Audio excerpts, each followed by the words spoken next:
Uhali gani mtazamaji wa SAU TV? Karibu katika kipindi cha Weekly News Counter. Tuziangazie habari kubwa 7 zilizotokea ulimwenguni kote. Jina langu ni Arafa Gondai. Karibu.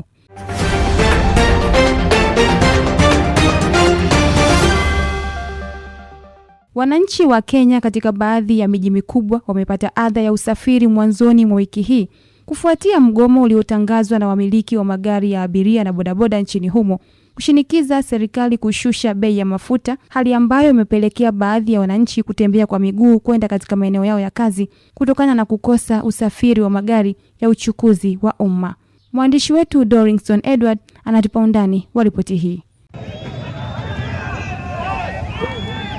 Shughuli za uchukuzi zilisimama katika maeneo mbalimbali nchini Kenya mwanzoni mwa wiki hii kutokana na maandamano ya kupinga bei za mafuta yaliyoanza siku ya Jumatatu. Kwa mujibu wa gazeti la Taifa Leo kutoka nchini Kenya, maandamano hayo yamesababisha majeraha, uharibifu wa mali pamoja na vifo katika kaunti mbalimbali nchini humo.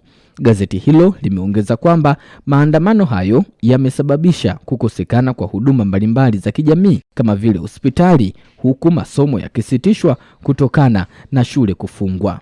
Hata hivyo, baadhi ya waendesha matatu na maafisa wengine usafirishaji wamenukuliwa wakisema hawatalegeza msimamo wao hadi serikali itakaposikia kilio chao. Tumekasirika juu ya kitu kimoja tu. Mafuta imeongezewa bei.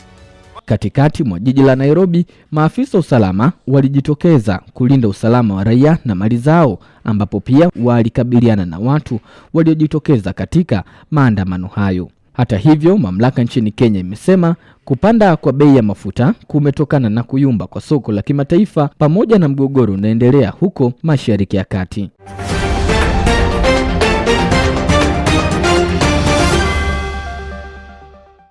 Rais wa China Xi Jinping na mwenzake wa Urusi Vladimir Putin wamesisitiza juu ya uhusiano wa karibu kati ya nchi zao walipokutana mjini Beijing wakati wa ziara ya siku 2 iliyofanywa na rais wa Urusi. Steven Kianzi ana maelezo ya kina kwa taarifa hii.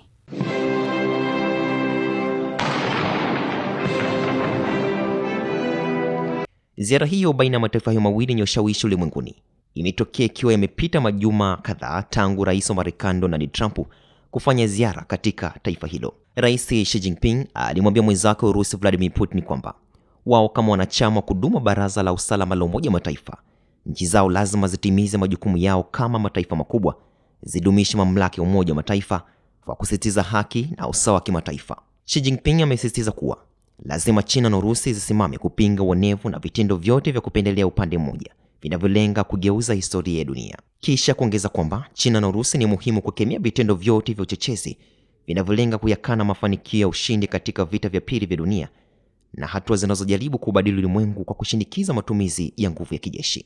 Kwa upande wake, Vladimir Putin alibainisha kwamba mataifa mawili yataendelea kushirikiana kwa karibu na kuendeleza uhusiano hasa katika biashara, sayansi na teknolojia, akili mnemba, elimu, nishati pamoja na uratibu wa masuala ya kimataifa. Kando na hilo, Putin alisifu mkutano huo na kusema kwamba ulikuwa wenye mafanikio baina ya pande zote mbili, huku akitoa pongezi kwa kila upande uliofanikisha mazungumzo hayo.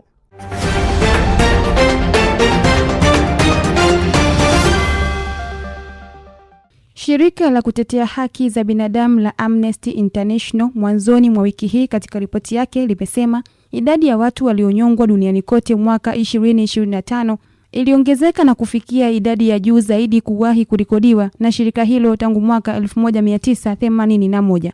Mkuu wa Amnesty Agnes Callamard amesema ongezeko hilo la kutisha katika matumizi ya adhabu ya kifo linatokana na kundi dogo la mataifa yaliyotengwa na yaliyo tayari kutekeleza hukumu ya kifo kwa gharama yoyote kuendelea kutekeleza adhabu hiyo. Kwa undani wa taarifa hii, tuungane na Maduhu Lazaro. Karamadi ameyataja mataifa ya China, Irani, Korea Kaskazini, Saudi Arabia, Yemen, Kuwait, Singapore na Marekani kama mataifa yasiona haya katika kutekeleza adhabu ya kifo kwa hivi sasa. Sambamba na hilo, amesema mataifa hayo hutumia adhabu ya kifo kama silaha ili kusababisha hofu, kuangamiza upinzani na kuonyesha nguvu ambazo taasisi za serikali zinazozidi ya watu wasiojiweza na jamii zilizotengwa. Katika ripoti hiyo, taifa la Irani limetajwa kuongeza idadi ya matumizi ya adhabu za vifo kuanzia Januari baada ya maandamano na vita dhidi ya Israeli na Marekani. Amnesty imesema ina taarifa kuwa takribani watu 2159 wamenyongwa nchini Irani na kuongeza kuwa idadi hii ni idadi kubwa zaidi kuliko ile iliyochapishwa na shirika lisilo la kiserikali la haki za kibinadamu la Irani lenye makao makuu Norway mapema mwaka huu. Nchi zingine zilizoangaziwa ni Saudi Arabia ikiwa na karibu watu 356 haswa kwa makosa yanayohusiana na dawa za kulevya, Marekani ikiwa na watu 47 walionyongwa na Misri ikiwa na watu 23. Taifa la China nalo limetajwa katika orodha hii kama miongoni mwa mtekelezaji mkuu wa adhabu ya kifo mwaka 2025.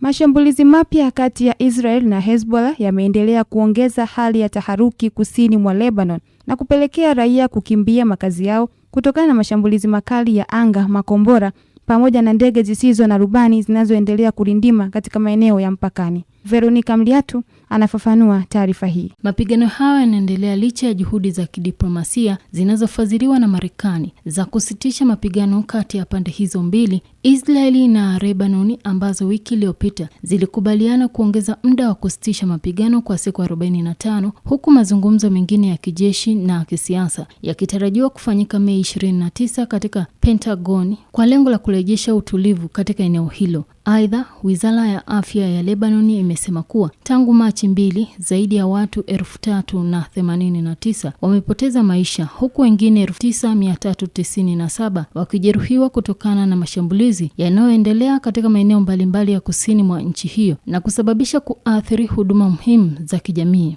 Kwa mujibu wa vyanzo vya ndani vilivyozungumza na Shafiki News, ndege za kivita za Israeli, mizinga pamoja na ndege zisizo na rubani zilifanya mashambulizi makali katika wilaya ya Bint Bay na Nabat, ambayo yameripotiwa kusababisha uharibifu mkubwa wa nyumba, barabara na huduma za afya, ikiwemo hospitali ya serikali ya Tebinine iliyopo wilayani Bint Bay, tukio ambalo limeongeza hofu ya kuzorota kwa huduma za afya wakati idadi ya majeruhi ikiendelea kuongezeka kila siku. Kwa upande mwingine, Hezbollah ilitangaza kufanya mashambulizi ya kulipiza kisasi dhidi ya maeneo ya kijeshi ya Israeli karibu na mpaka wa Lebanon, huku maeneo yaliyolengwa ni pamoja na Dib, Shaf, Al-Bayad, Al-Quat pamoja na viunga vya Hadat na Deir Serian. Wakati huo huo, waziri wa fedha wa Lebanon Yassine Jaberi amesema vita hivyo vimesababisha hasara ya takribani dola bilioni 20 na vinatarajiwa kuathiri uchumi wa nchi hiyo kwa 7% hadi 10% kwa mwaka huu, huku juhudi za kutafuta suluhisho la kudumu la mgogoro huo zikiendelea kimataifa.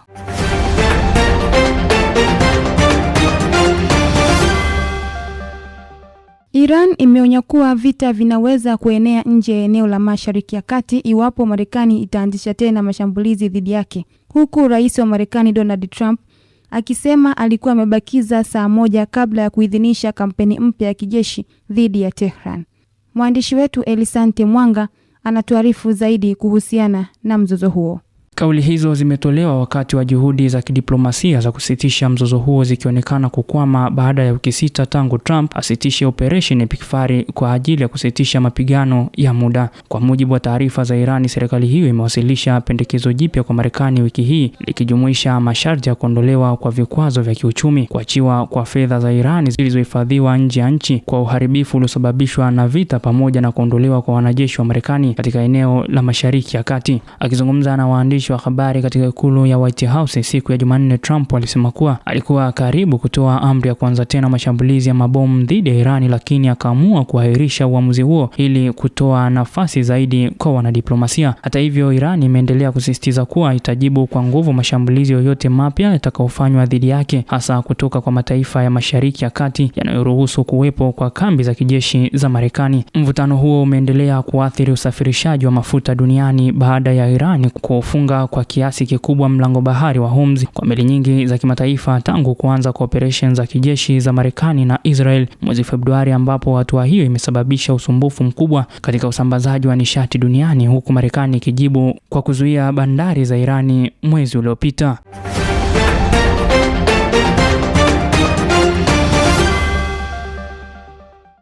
Zaidi ya Waislamu milioni 1 kutoka mataifa mbalimbali duniani wamekusanyika katika mji mtakatifu wa Maka kwa ajili ya ibada ya hija ya mwaka 2026, huku mazingira ya safari hiyo ya kiroho yakigubikwa na mvutano unaoendelea katika eneo la Mashariki ya Kati.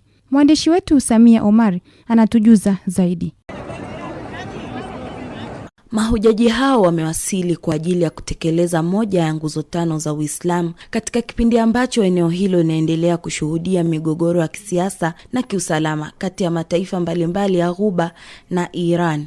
Ibada za mwaka huu zinafanyika wakati hali ya taharuki ikiendelea kufuatia mashambulizi na mivutano inayohusishwa na Iran dhidi ya baadhi ya maeneo ya Saudi Arabia na nchi jirani za Ghuba. Licha ya kuwepo kwa makubaliano ya muda ya kusitisha mapigano katika baadhi ya maeneo ya Mashariki ya Kati, bado kuna hofu ya kuzuka kwa mapigano mapya ambayo yanaweza kuathiri usalama wa eneo hilo pamoja na shughuli za hija. Aidha, maafisa wa Saudi Arabia wameendelea kuhakikishia mahujaji kuwa hatua kali za usalama zimeimarishwa ili kuhakikisha ibada hiyo inafanyika kwa amani na utulivu, huku serikali ya Saudi ikiongeza ulinzi katika maeneo muhimu ya ibada, viwanja vya ndege na njia kuu zinazotumiwa na mahujaji, huku maelfu ya askari wa usalama na wahudumu wa afya wakipelekwa kusaidia wageni wanaoingia nchini humo kutoka sehemu mbalimbali za dunia. Kufikia wiki hii, zaidi ya mahujaji milioni 1.2 walikuwa tayari wamewasili nchini Saudi Arabia kwa ajili ya kushiriki ibada hiyo inayotarajiwa kuanza rasmi Jumatatu, huku mahujaji kutoka Asia, Afrika, Ulaya na Mashariki ya Kati wakionekana kukusanyika katika msikiti mkuu wa Maka wakifanya ibada za awali na kujiandaa kwa ratiba rasmi ya hija inayojumuisha ibada katika maeneo matakatifu ya Mina, Arafat na Muzdalifa. Ibada ya hija huwakutanisha mamilioni ya Waislamu kila mwaka katika Maka na inatajwa kuwa moja ya mikusanyiko mikubwa zaidi ya kidini duniani kwa ajili ya kujiweka karibu na Mwenyezi Mungu na kuomba toba na rehema za Mungu.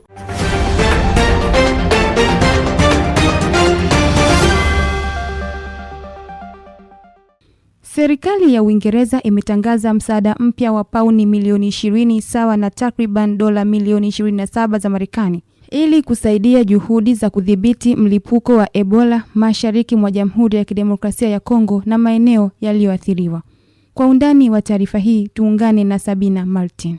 Hatua hiyo imekuja mara baada ya shirika la afya duniani WHO kutoa tamko lake kuhusu utoaji wa chanjo ya ugonjwa wa Ebola ndani ya miezi 6, huku ikieleza wasiwasi kuhusu ongezeko la kusambaa na kuenea kwa virusi hivyo hasa katika taifa la Kongo na Uganda.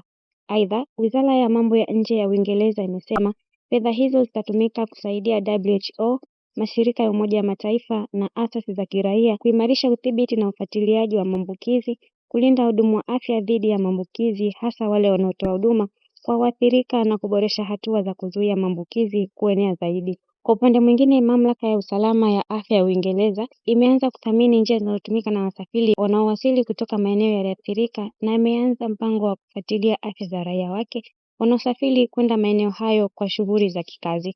Kwa mujibu wa shirika la afya duniani WHO, mlipuko wa sasa ni wa 17 nchini Kongo na tayari vifo 139 vinahusishwa na ugonjwa huo, huku takribani visa 600 vikitiliwa shaka na umeua zaidi ya watu 15,000 kwa miaka 50 iliyopita.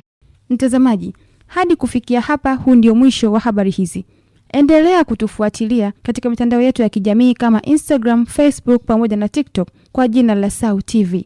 Kwa niaba ya jopo zima la uandaji wa kipindi hiki, jina langu ni Arafa Ngondai.